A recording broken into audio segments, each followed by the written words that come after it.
Hi mga mading, umaga nga nito at eto nga at pakape-kape ang mading ninyo. Alas 4 pa nga lang ng madaling araw dyan mga mading at ako naman ay gising na.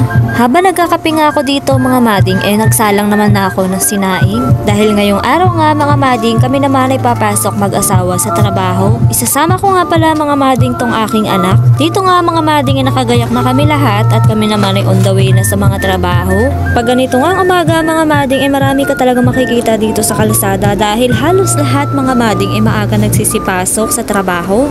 Kahit nga mga marites mga mading maaga mo makikita sa kalsada nag-uumpukan. Ay, bakit naman magmamaritesan kayo dyan? Siguro nga mga mading kung nakakayaman lang ang pagiging chismosa ay marami nang kakilala ko ang yumaman. Ay bakit naman? Hindi lang sila ang yayaman mga mading dahil magaling sila mag-recruit. Ay grabe ni-recruit ang buong barangay. Sa sobrang galing nga mga mading pag kinompronta mo ay siya pa ang biktima. Hala, piling naman. Babalik nga tayo dito mga mading dahil napakalayo naman na ng ating napag-usapan dahil sa mga chismosa. Medyo malapit na nga kami mga mading sa aming pupuntahan at eto tingnan nyo ang ganda ng aming view.